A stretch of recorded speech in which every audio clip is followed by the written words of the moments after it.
366 video series. Today, I wanted to talk to you a little bit about shedding dead energies. This is going to be a 1, 2, 3 of dead energy shedding. And I thought it would first be helpful to understand what is dead energy. Essentially, dead energy is spaces within your field in which circulation is not occurring. So ultimately, everything is running in patterns. However, when something hits like a dead energy, for example, it'll just bounce back and create like this incomplete flow of circulation. So, dead energy is essentially a lack of circulation in a particular area that is causing imbalance. So that's what dead energy is. The first thing I thought would be most helpful for most people is how do I even identify where I have dead energy? Well, some of you, I've had people call me and say, well, I feel stuck. Okay. Feeling stuck is a great example of how dead energy might show up for somebody. So you would check, that would be something that's happening emotionally, maybe mentally, physically, and also spiritually. So we want to check all those areas. Where might I have dead energy in these areas? And you would do like a scan. So you go through physically, like, oh, my knees hurt, or oh, my back hurts, oh, my lower back hurts, oh, I got tension in my shoulders. Those would be examples of where circulation is not optimal. Okay, so I'm not saying that it's actually dead energy, but you can assume that circulation not being optimal would create an imbalance, and you can potentially make the assumption safely that there's some dead energy within those aspects. Not totally and fully, but some aspects. So once you've identified so that's how you do it physically. How you would do it emotionally is the same process. So you go through yourself emotionally and see, where am I not in flow? So let's just say, I'm going to use an example of moody or depressed. Maybe you're feeling depressed, and then you would scan your field for those aspects. So I'm feeling low, I'm feeling depressed, and all of those become vulnerabilities if we're not attuned to those feelings. If we, like, let's just say, try to push through our emotional experience. So you've gone through all the areas: physical, mental, emotional, and spiritual, and you've identified where you perceive there might be dead energy. Okay.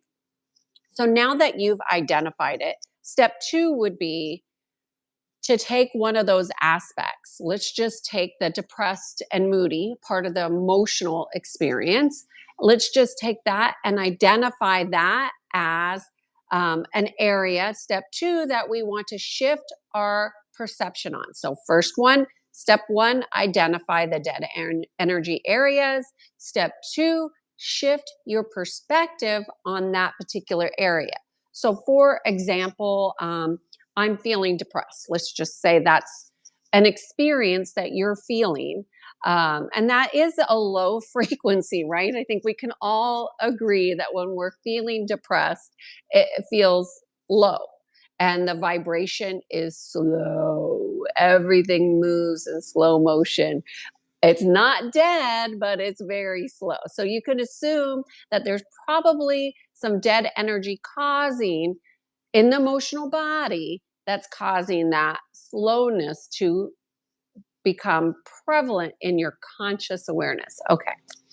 So the question would then be, how can I perceive my life experience differently?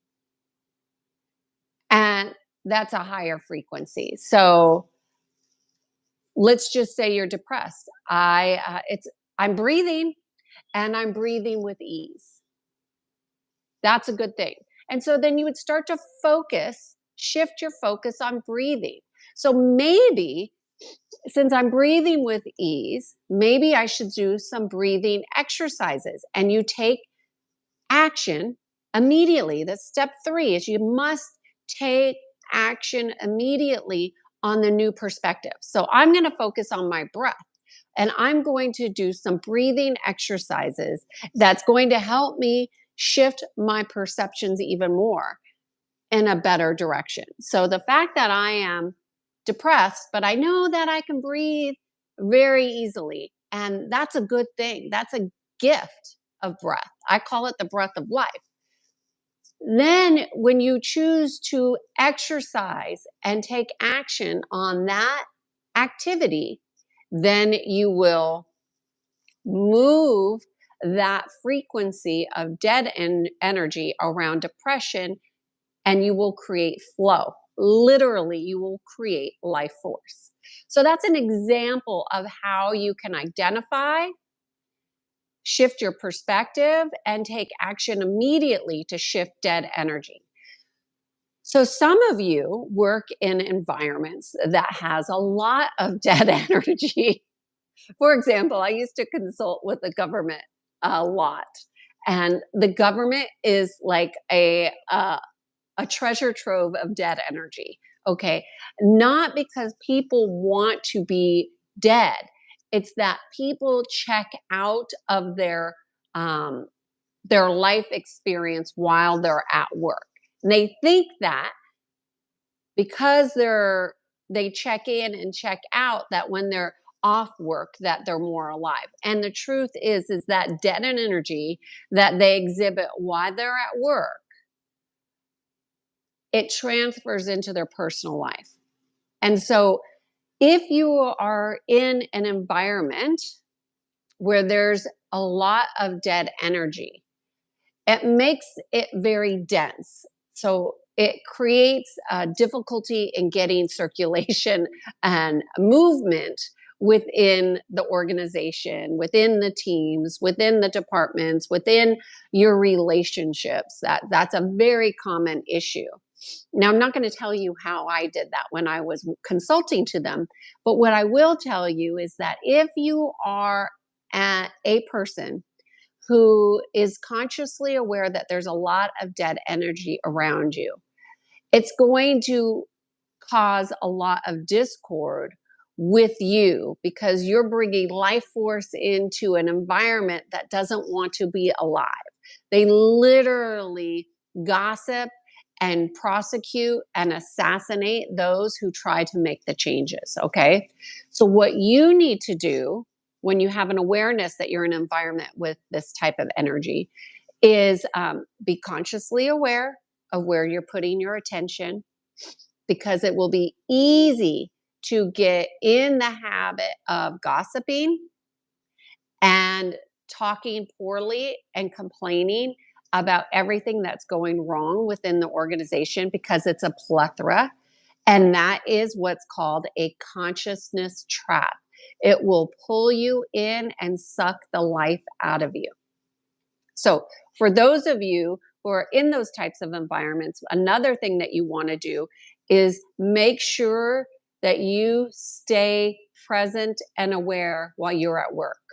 Because if you think that you could go to work and check out and then come home and live a full life, you are mistaken. You are bringing what's at work home unconsciously. And so you want to be very conscious of while you're at work, what's triggering you, what's bothering you, and make sure that you are not bringing that home. The only way to be sure of that is to make a conscious awareness, like a list of all the things without going into complaining about them, where you are sensing, feeling, or experiencing dead energy at the work environment. Okay. So I hope you found this helpful in shedding dead energy. It will help you feel more alive and vibrant, I promise you, but it is a process. So experiment with it and let me know how it goes for you. I am Kiana Sage and I guide people to peace. Have a great day. Bye.